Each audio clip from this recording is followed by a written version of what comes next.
8 Ultimate Truths and Profound Insights from the Diamond Sutra.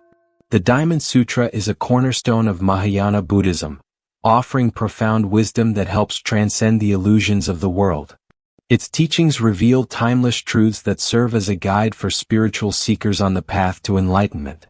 This video unveils the 8 ultimate truths from the Diamond Sutra, offering profound insights to inspire self-reflection, embrace imperfection, transcend worldly illusions, and cultivate a mind of peace, clarity, and wisdom. By understanding and integrating these timeless teachings, seekers can move closer to realizing their true nature and achieving ultimate liberation. Deeply grasping these 8 ultimate truths empowers spiritual seekers to cultivate profound inner wisdom and compassion, transcending attachments, fears, and delusions. These truths illuminate the path to freedom from worldly entanglements, guiding seekers toward enlightenment and liberation. Simultaneously, they serve as a reminder to approach life with an open heart, discovering true freedom and fulfillment through the practice of letting go. If this resonates with you, please subscribe and click the bell icon for more inspiring content. If you haven't already subscribed to our channel, please click the subscribe button and ring the notification bell to stay updated with all our latest content. Your support truly means a lot. Let's dive into today's topic. Truth 1. When the mind is like a mirror, life becomes a dream. When the mind is like a bright mirror, you come to realize that life itself is but a dream. The Tathagata, the one who has attained enlightenment, is one whose mind is pure, clear, and free of bias or subjectivity. This mind reflects everything without attachment. When joy, anger, sorrow, and happiness arise, the mind simply responds. Each emotion passing through leaves no trace once it has passed. The idea of life's fleeting nature is also expressed in the work of William Shakespeare. In his play Macbeth he writes, "Life's but a walking shadow, a poor player, that struts and frets his hour upon the stage, and then is heard no more. It is a tale, told by an idiot, full of sound and fury, signifying nothing."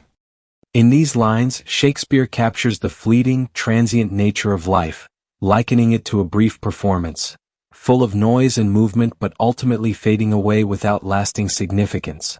Just as an actor's performance on stage is temporary, so too is the life we lead. Life too is like a great dream. Once something has passed, it is gone, like the river's water flowing eastward, it never returns. When one truly grasps that life is like a spring dream, fleeting and without permanence, there is no need to study the Diamond Sutra further. This realization itself is the key to enlightenment. Truth 2. Imperfection is true perfection. In this imperfect world, no one's life is flawless. If life were perfect, one might have already passed away. The Buddha refers to our world as the Saha world, a realm of inherent flaws. Embracing these imperfections is not only natural but also essential. Consider the famous inventor Thomas Edison, known for his relentless pursuit of innovation. Edison famously said, "I have not failed. I've just found 10,000 ways that won't work." His numerous trials and errors were not signs of failure, but rather stepping stones toward success. If Edison had been afraid of imperfection or failure, he would never have made the breakthroughs he did. His journey exemplifies the wisdom of accepting and learning from imperfection. Similarly, Leonardo da Vinci, one of history's greatest artists and inventors, left behind many unfinished works. While some might view these as incomplete, they are, in fact, a testament to da Vinci's perfection of thought and process. His masterpieces were often the result of ongoing exploration, embracing imperfection as part of the creative journey. In our flawed world, there is a balance between wisdom and blessings. Often, those who are blessed with good fortune lack wisdom, while those with great wisdom may lack worldly blessings. This dynamic reflects the universal truth. In life, when one aspect thrives, another may diminish. Those who excel in one area, whether through knowledge, wealth, or success, may find themselves at a loss in other areas. True fulfillment comes not from seeking perfection, but from embracing the natural imperfections that shape our experiences. Only by acknowledging and accepting these flaws can we achieve a deeper, more authentic sense of completeness. Truth 3. Time and space are relative. People often say that life is like a dream, implying that a dream is nothing, a fleeting, insubstantial experience. But this view is mistaken. Dreams are not nothing. They are something, though temporary and partial. Psychological studies show that even the longest dreams last no more than a few seconds. When we fall asleep, we might dream of our entire life, growing from childhood, experiencing countless events, and eventually dying. Yet when we wake up, we realize that the dream unfolded over mere moments, not decades. Time and space in dreams are relative, and this mirrors how we understand the nature of reality itself. Einstein grasped this concept with his theory of relativity, where time and space depend on the observer's frame of reference. For example, while we spend half a month on Earth, only one night passes on the Moon. A year on Earth may feel like only a day and night in the Sun's orbit. In other worlds, 100 years for us could be just a single day for others. Time is experienced differently depending on the perspective, and what we perceive as time and space is fluid. For many smaller creatures, what we consider a single day and night may stretch into thousands of generations.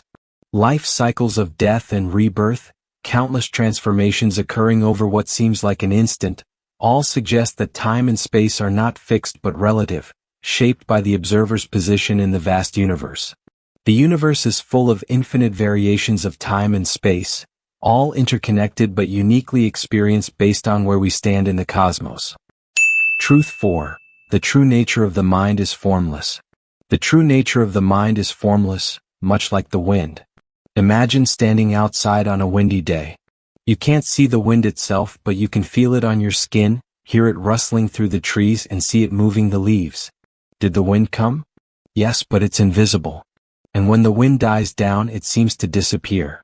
However, as soon as the breeze picks up again, it returns. Yet the wind hasn't truly come or gone. It neither arrives nor leaves, neither lives nor dies. It's ever present, though it may seem to vanish and reappear. This illustrates the essence of the mind, which is formless and ever-changing. The Buddhist teachings on the Tathagata describe this unchanging, formless nature of the mind. It is what Buddhist scriptures refer to as image, a manifestation of the mind's nature in action, but not the nature itself. To further clarify, think about a conversation. When someone speaks, we hear their words.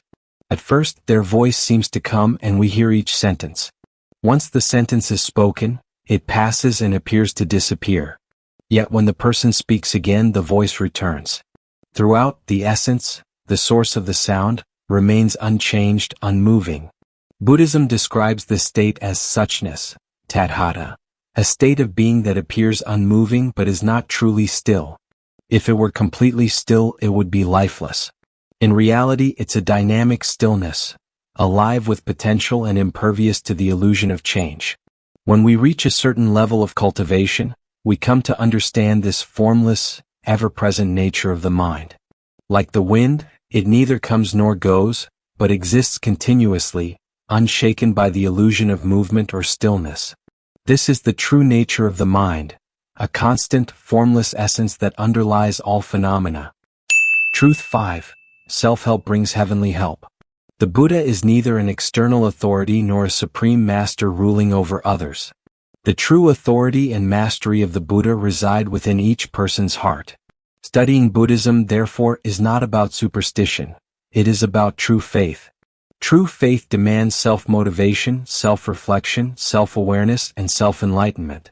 This is the essence of learning Buddhism. Simply praying or begging for help, however, is a superstitious approach that misses the point. If you hope to rely on the Buddha or Bodhisattvas to protect you, understand this. The Buddha is not overly concerned with managing your personal affairs. Instead, the Buddha teaches you how to protect yourself. This principle mirrors cultural wisdom. Seek your own blessings. Help yourself and the Buddha will help you. Help yourself and others will support you. If you commit a wrong today and rush to the Buddha or Bodhisattvas to pray and apologize, expecting forgiveness, remember, the Buddha will not simply absolve you. The law of cause and effect demands personal accountability. True growth arises when you take responsibility for your actions and transform yourself from within. This teaching highlights the core of Buddhism: self-reliance, accountability, and the inner work of awakening as the true path to liberation. Truth 6. Your state of mind shapes your reality. To awaken fully is to transcend the bounds of time. The Diamond Sutra teaches, the past mind cannot be grasped. The present mind cannot be grasped. The future mind cannot be grasped. Time is relative. True time exists as 10,000 years in a single thought in 10,000 years. There is no past or present, no coming or going. The moon, the sun, the wind, and the mountains remain unchanged through time, yet how we perceive them depends on the state of our mind. A joyous heart finds beauty in a scene, while a suffering one sees despair. Our reality is shaped by our inner world. Guarding the mind, the core of all spiritual practice. Across spiritual traditions, the path to self-cultivation can be distilled into 3 words. Guard your thoughts. Every intention and fleeting thought must be tended with care, like a gardener nurturing their plants. Our lives are in constant flux, like the flow of time in the physical world. This truth is unshakable. The moment we name the future, it becomes the present. As we describe the present, it slips into the past. This impermanence applies not just to time but to all sensations and experiences. The root of suffering and the path to liberation. Most beings fail to grasp this principle, clinging desperately to the 3 ungraspable minds, past, present, and future. This futile struggle is the root of suffering. Like trying to hold the wind or capture water in a clenched fist, the more we grasp, the more we lose. By understanding impermanence and releasing our attachments, we step onto the path of liberation. The Diamond Sutra teaches us to embrace the present moment's vastness, transcending illusions of time and finding peace in the eternal rhythm of existence. This teaching invites us to live with clarity, wisdom, and boundless freedom, aligned with the ever-changing flow of reality. Truth 7. Only by ignoring disturbances can you truly eliminate them. Where do thoughts come from and where do they go? They arise from nowhere and dissolve into nowhere. That is the nature of the Tathagata. So why bother with them? Thoughts come suddenly and they leave just as suddenly. When meditating, people often try desperately to clear their minds of distractions, but this is misguided. Why try to get rid of illusions when they are inherently empty? You can't hold on to a thought no matter how hard you try. Has anyone ever truly kept a thought? Consider the suffering and disturbances we experience. You say you feel pain and anxiety, but aren't you just giving in to the illusion? Yesterday's worries are long gone, and today's worries will fade with time. Are you still distressed by yesterday?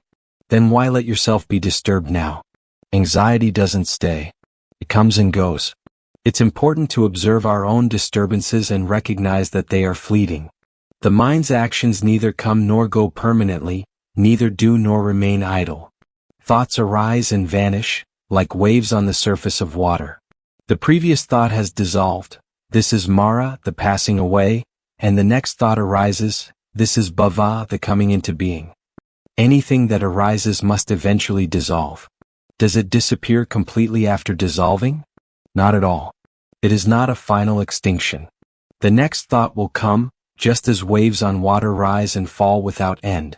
Although the waves seem to move, they ultimately return to the water, which remains unchanged. The water itself doesn't move or diminish, it's always the same. We practice meditation and other techniques to smooth the waves of our minds. We try to calm them, but even if the waves become still, it's still the same water. The mind may be quiet, but the essence of the mind, the water, remains. The waves may come and go, but the water is unchanging. So why try so hard to flatten the waves? It's unnecessary and counterproductive. Seeking stillness in this way is like asking for trouble. The true wisdom is to let the waves rise and fall naturally, knowing that the water, the true essence of the mind, remains undisturbed no matter the waves. Truth 8. Everyone has happiness, but few know how to enjoy it. Life in the world is dominated by the pursuit of fame and fortune, which most people consider to be happiness. But there is a deeper, purer happiness, one that is not so easily attained. Enjoying worldly pleasures is easy, but true, pure happiness is far more elusive. Those without wisdom often hesitate to embrace pure happiness. As people age, they should naturally be able to enjoy this peace, but for many, it becomes a source of discomfort. Once there's nothing to do, they feel they can no longer live. Many elderly people, when the time comes to enjoy pure happiness, resist it and instead wish for death. They fear the loneliness, the emptiness of having nothing to occupy their time. How can they live without purpose? What, then, is true happiness? It is purity and effortless existence. True happiness is a mind free of worries, sorrow, gain, or loss. There is no glory or disgrace, just a constant, serene peace. This is the so-called happiness of the higher realms, pure happiness. Everyone has the potential for this pure happiness. We all experience moments of leisure. But when one has nothing to do, sitting idle at home all day, they find it hard to truly relax. The mind will not allow it. They may feel forgotten by society, neglected by friends. No one visits me, no one calls, no one invites me, they think. It's a sorrowful feeling, yet this person has the very happiness that others long for but don't know how to enjoy. Is true happiness so difficult to find? It's not. It's actually quite simple. But when people finally have the chance to enjoy it, they often reject it and instead create their own troubles. That's all for today. Thank you for watching. If you found our content valuable, kindly subscribe, click the bell icon, and share it with your friends. If you have any questions or suggestions, leave your message below. May it bring light to those still wandering in the dark.